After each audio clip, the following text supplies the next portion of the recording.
Bonsoir, Paris, and hello. My cat does not like that. You want out, baby? Take two.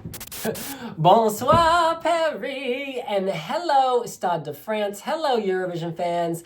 Louane has revealed her Eurovision 2025 song, and she did it with major style and spectacle in front of 80,000 people. 80,000 people inside Stade de France at halftime of the Six Nations Rugby tournament. Shall we talk about it? Let's do this!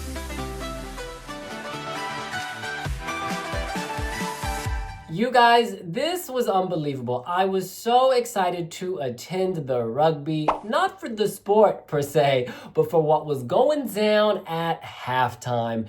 This was an incredibly hyped reveal. To do this during the closing match of a major rugby tournament, which, by the way, France did win. France was in contention to win going into it, and then they won. This meant a lot of eyeballs. 9 million people watched this. That is a record for France for a Eurovision reveal. Well done. Combining the world of sport with the world of Eurovision. I was at the press conference afterwards, and France's head of delegation, Alexandra Red Amiel, was speaking with a gentleman who runs the sports division at France Television, and they said, we've got to combine forces again in the future because it's a mega slay.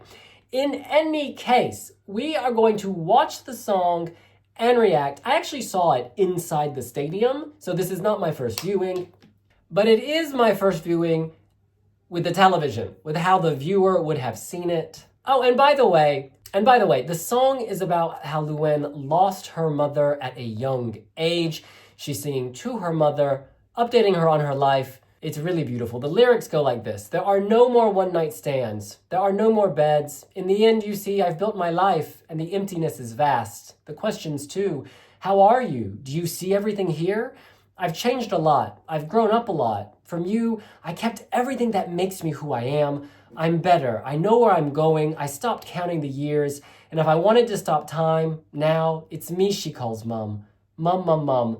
I found indelible love, the real one, always. Even when time flies, when he holds my hand, I am no longer afraid of anything, and it feels like before.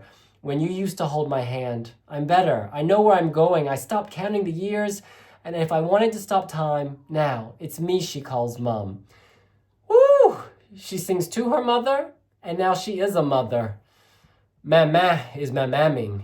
All right, hitting play.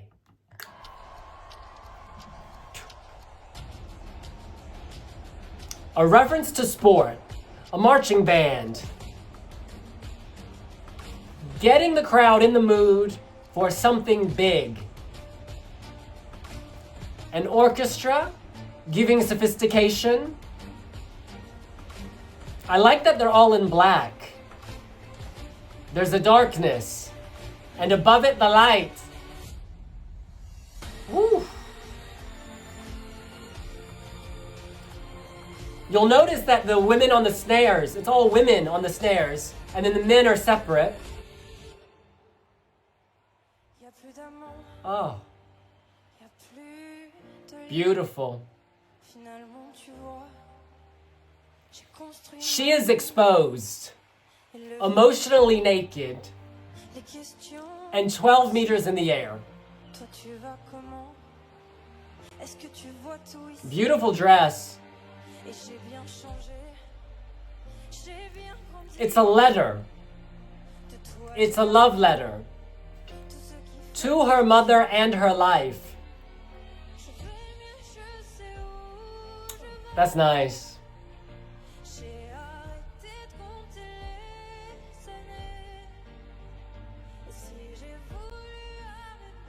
That's not a wind machine. That's actual wind. It was freezing.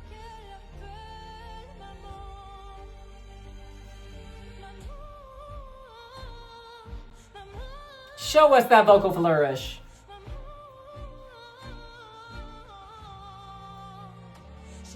And we're back to speaking. I like that. The chorus is like the musical bit. This is the conversation. It's still musical, but it's a conversation. Great contact.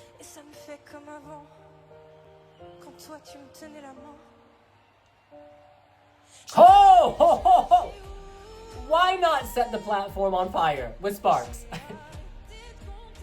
This was an emotional release. That's what that was. The cry. This is the emotional release. You can see how this is gonna build. It is building. And the drummers are getting more thrusting, more forceful.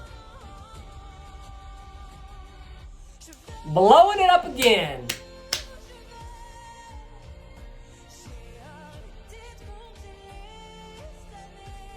I love the beat. It's like this drama built in.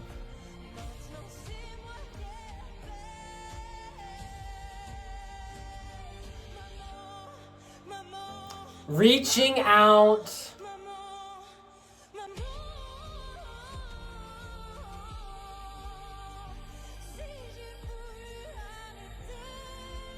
Bam!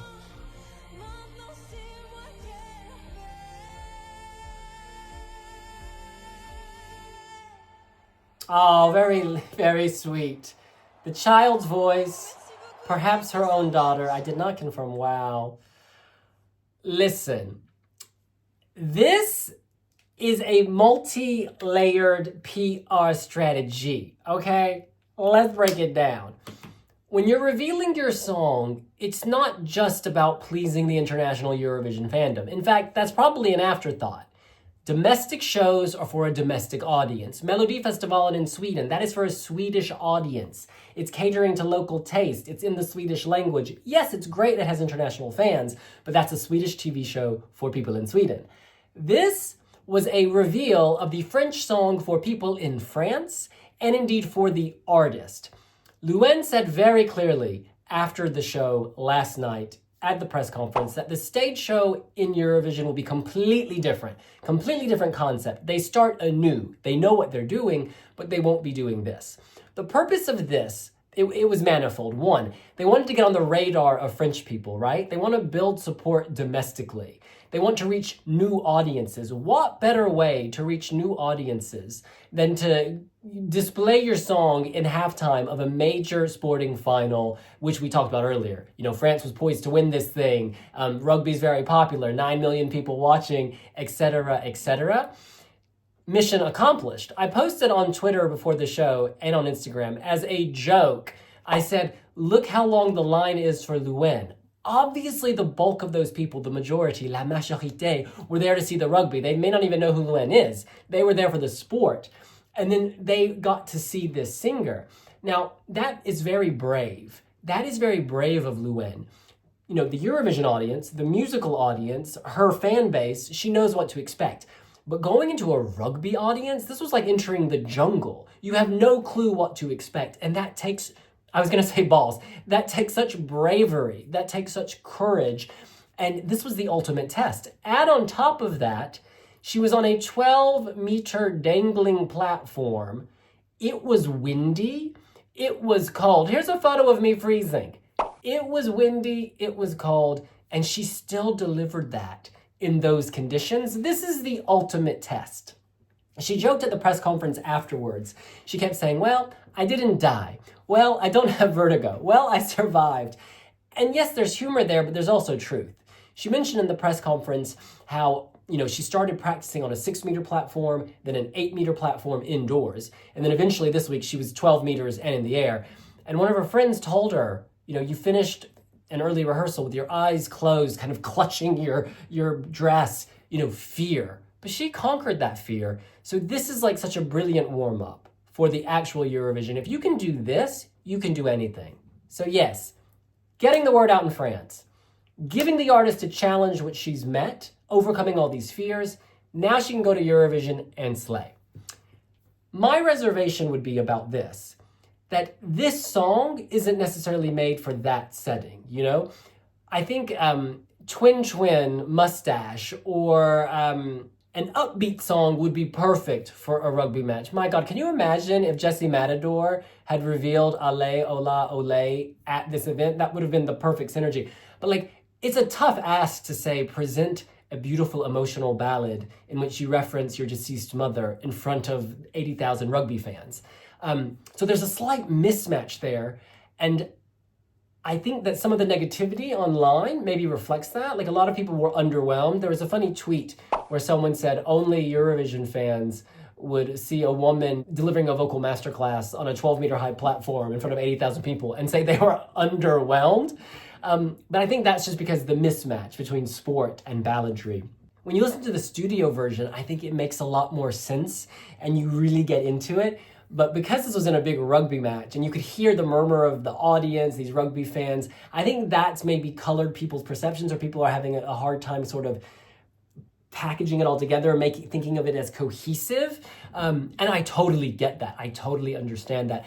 My request would be kind of park the rugby, enjoy this performance for the spectacle of it all, you know, seeing a woman on this mega platform, incredible, and then absorb the studio version. The studio version is very beautiful. And my wish for, where are we going? Basel, is something intimate, where she can give us a warm hug and embrace, where you feel the deep connection to Louane, because you know, maybe you get rid of the audience entirely and don't even show them.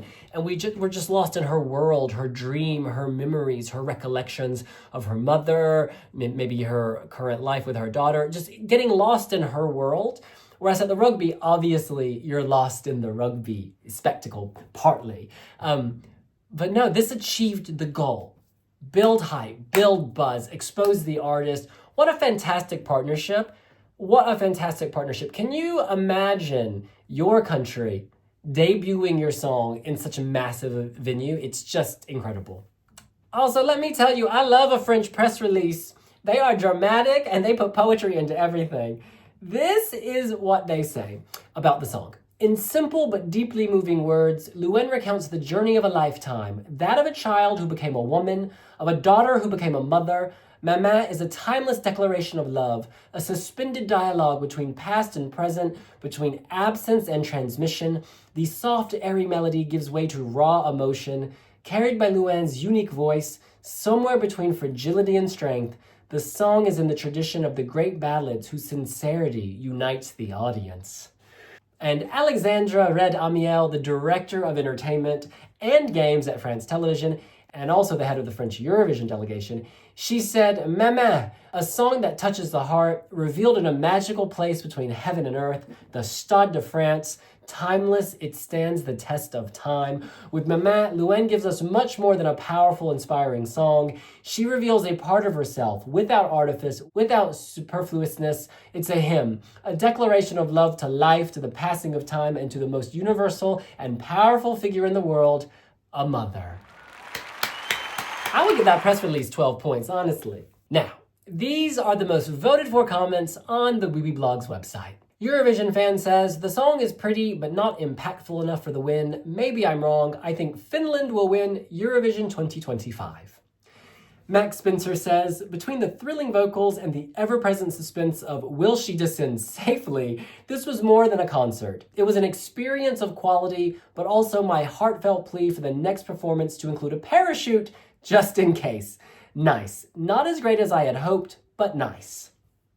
Luo says, lovely song. Sometimes you just don't make a song to win Eurovision. You make a song to your heart's content. This is an interesting point. This song is very, very clearly pouring from her heart. It comes out of her heart. This was written with her heart. She is singing to her mother. She is also singing to her daughter. It is so personal, and you could read that on her face as she was elevated. And I think when she gets to stand on a stage without dangling in the air, you know, all fear will be gone, and then we'll see even more emotion because she won't be in fight or flight. She'll just be in her emotional world. Because you know, if you're dangling up in the air, your emotions might be, your emotions about your mother might be dampened by the emotions of I'm going to fall off this thing. So yeah, I have a feeling the only way is up from here. Emily says, it hasn't given me the winner vibes on first listen, but maybe I'll feel it more as time goes by. A lovely entry though. Nice job, France. Ari says, lovely. Not the strongest, but a lovely contribution. Mariah says, what a gorgeous song. Easily top 5 material. Love it. Polly says, after the third listen, I loved the song. I did not like the concept of the performance. Louane looked scared and there were no emotions, but she nailed it live. I have 100% trust in the Swedish stage director. The song needs a big emotional staging to elevate it and convey its meaning to the European audience. This year doesn't have many competitive ballads, so it's a plus. Remember how Slimane song had not received a big reaction when it was first released? Some fans said it will flop hard. Then he had this a cappella moment and the ESC staging was magical and the camera work was perfect. He was telling a story of love and the camera work played a big part. So fingers crossed Louane's performance will elevate the song. And Polly, you have nailed it on the head. As they said last night in the press conference, the French delegation already know what they're doing and it's going to be a totally different concept. As I said at the top of this video, this performance was not about showing what they'll do at Eurovision. It was about building hype and having a spectacle for France, to introduce the song to France at a big event. They've done that. And also to give the artist a challenge. Mission accomplished. Now, with that intimate storytelling at Eurovision, this will elevate. And also you make a really good point about how there are not many competitive ballads this year. In fact, there are not many ballads at all. I was talking in the Portugal video earlier, which I don't know if that's come out yet or not. Things are all over the place. But basically, in a year where there are a lot of songs deemed filth, and I don't say that disparagingly because I like these songs, you have Finland's Ish Koma, you have Australia's Milkshake Man spreading his cream, you have Malta with the Kant Crisis. All of that going on, then you get a song like this. Emotional, sweet, pure, like Switzerland actually. The two French language ballads are both so emotional and emotive. And we know that France can elevate with staging. And I think the Slimane analogy, again, very, very strong. France knew what they were doing. They knew what they were hiding. Louane told me in an interview after her performance last night that this is the version of the song we will get. Obviously, they'll ditch the intro with sort of the marching band and the orchestra, but everything else will remain the same. However, there still could be a surprise. Slimane's a cappella moment makes me think that France, you never fully know what's in the box. Flo says, Louane has acting talents. With a good intimate staging made by a great Swedish artistic director, we could expect an emotional entry far more convincing than the last night performance. That's what I stick to my position. She is a contender for victory given the level this year. Indeed, in a year of disappointing entries overall, this is quality, this is sophistication, this is elegance, and France of late has a track record of delivering and elevating. So I'm feeling quite good about this. I do think this is still a contender. I really do.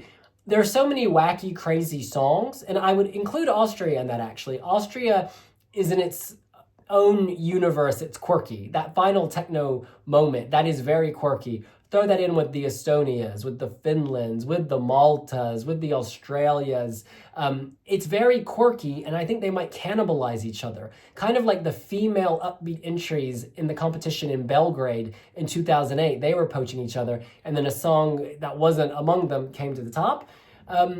Obviously, we've got the Netherlands. We're going to do separate videos on this, but I still think there is a path. There is a path for France to win still.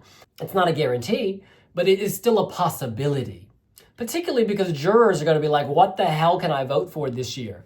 Jurors are going to be like, what the hell can I vote for? And this is Bim Bam Boom. What a huge way to reveal a Eurovision song. Congrats to the delegation challenging themselves year after year to bring that French long overdue win at ESC. Louane did an amazing job tonight. Maman is a true emotional statement about motherhood and affiliations that will resonate on everyone's personal story. The melody hits even harder in the studio version and is a serious basis to take Europeans and the whole Basel arena in May. Good luck. And I think that's a nice point to finish on. Listen to the studio version. Remember why they staged this at a rugby stadium. Remember the motives there. They're different things going on, right? They're not carbon copying this. They did this for... And I think that's a good place to end, actually. Listen to that studio cut and just think of all the potential this has for Basel. I'm feeling really good for France, and I'm feeling really good for Louane. All right, well, that's what we think. What do you think? Did you enjoy Louane's rugby halftime show performance? Do you understand the PR motives for launching in that way? How do you want to see the stage show change in Basel? Let us know here on Wee Wee Vlogs, and we'll see you later. Bye! Au revoir!